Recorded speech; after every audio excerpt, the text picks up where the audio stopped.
ಮಹಾರಾಷ್ಟ್ರ ರಾಜಕೀಯದಲ್ಲಿ ಚರ್ಚೆಗೆ ಕಾರಣವಾದಂತಹ ಅಜಿತ್ ಪವಾರ್ ಸಾವು ಪ್ರಕರಣಕ್ಕೆ ಸಂಬಂಧಿಸಿದಂತೆ ಹೊಸ ವಿವಾದ ಎದ್ದಿದೆ. ಡಿಜಿಸಿಎ ಹಾಗೂ ಖಾಸಗಿ ಜೆಟ್ ಸಂಸ್ಥೆ ವಿಎಸ್ಆರ್ ವಿರುದ್ಧ ಪ್ರಕರಣ ದಾಖಲಿಸೋಕೆ ಈಗ ಪೊಲೀಸರು ಹಿಂದೇಟು ಹಾಕಿದ್ದಾರೆ ಅಂತ ಎನ್ಸಿಪಿ ಶಾಸಕ ರೋಹಿತ್ ಪವಾರ್ ಅವರು ಆರೋಪಿಸಿದ್ದಾರೆ. ಇನ್ನು ಎಫ್ಐಆರ್ ಸ್ವೀಕರಿಸದೇ ಇದ್ರೆ ಕೋರ್ಟ್ ಮೆಟ್ಟಿಲೇರೋದಾಗಿ ಕೂಡ ಎಚ್ಚರಿಕೆಯನ್ನ ನೀಡಿದ್ದಾರೆ.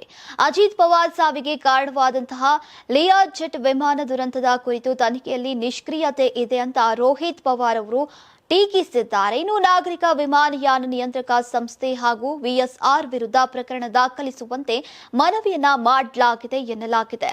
ಆದರೆ ಮರೈನ್ ಲೈನ್ಸ್ ಪೊಲೀಸ್ ಠಾಣೆಯ ಪೊಲೀಸರು ಎಫ್ಐಆರ್ ದಾಖಲಿಸೋಕೆ ನಿರಾಕರಿಸಿದ್ದಾರೆ ಎಂಬ ಆರೋಪ ಕೇಳಿಬಂದಿದೆ. ರೋಹಿತ್ ಪವಾರ್ ಜೊತೆಗೆ ಕೆಲ ಎನ್ಸಿಪಿ ಶಾಸಕರು ಡಿಜಿಸಿಎ ವರದಿಯಲ್ಲಿ ನಿರ್ವಹಣಾ ಲೋಪಗಳಿವೆ ಅಂತ ಪ್ರಶ್ನಿಸಿದ್ದಾರೆ. ಇನ್ನು ಈ ವೇಳೆ ಪೊಲೀಸ್ ಅಧಿಕಾರಿಯೊಂದಿಗೆ ವಾಗ್ವಾದ ಕೂಡ ನಡೆದಿದೆ ಎಂಬ ಮಾಹಿತಿ ಲಭ್ಯವಾಗಿದೆ. ಪ್ರಕರಣ ದಾಖಲಿಸದ ಬಗ್ಗೆ ಕಳವಳವನ್ನ ವ್ಯಕ್ತಪಡಿಸಿರುವಂತಹ ರೋಹಿತ್ ಪವಾರ್ ದೂರು ಯಾಕೆ ಸ್ವೀಕರಿಸ್ತಾ ಇಲ್ಲ, ಪೊಲೀಸರ ಮೇಲೆ ಏನಾದರೂ ಒತ್ತಡ ಇದೆಯಾ ಅಂತ ಪ್ರಶ್ನಿಸಿದ್ದಾರೆ. ಇನ್ನು ಇದೇ ವಿಚಾರವಾಗಿ ಈಗ ಬಾರಾಮತಿ ಪೊಲೀಸರನ್ನ ಸಂಪರ್ಕಿಸುವುದಾಗಿ ತಿಳಿಸಿದ್ದಾರೆ. ಒಂದು ವೇಳೆ ಅಲ್ಲಿ ಕೂಡ ಸಹ ದೂರನ್ನ ಸ್ವೀಕರಿಸದೆ ಹೋದ್ರೆ ನ್ಯಾಯಾಲಯದ ಮೊರೆ ಹೋಗೋದಾಗಿ ಹಾಗೂ ಅಗತ್ಯ ಇದ್ರೆ ಸಾರ್ವಜನಿಕರ ಪ್ರತಿಭಟನೆ ನಡೆಸೋದಾಗಿ ಎಚ್ಚರಿಕೆಯನ್ನ ನೀಡಿದ್ದಾರೆ. ಇನ್ನು ಆರೋಪಗಳಿಗೆ ಸಂಬಂಧಿಸಿದಂತೆ ಈಗ ಡಿಜಿಸಿಎ, ವಿಎಸ್ಆರ್ ಹಾಗೂ ಪೊಲೀಸ್ ಇಲಾಖೆಯಿಂದ ಯಾವುದೇ ಅಧಿಕೃತ ಪ್ರತಿಕ್ರಿಯೆ ಇನ್ನೂ ಕೂಡ ಬಂದಿಲ್ಲ.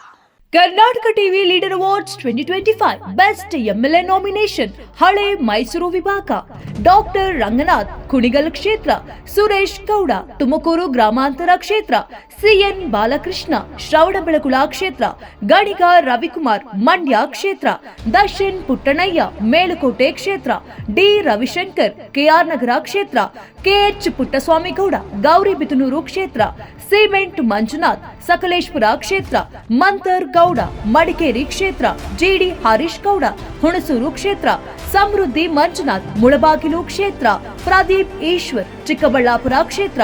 ಕರ್ನಾಟಕ ಟಿವಿ ವಾಟ್ಸ್ಆಪ್ ಚಾನೆಲ್ ಮೂಲಕ ವೋಟ್ ಮಾಡಿ ಹಾಗೂ ಇವರಲ್ಲಿ ಬೆಸ್ಟ್ ಎಂಎಲ್ಎ ಯಾರು ಕಮೆಂಟ್ ಮಾಡಿ.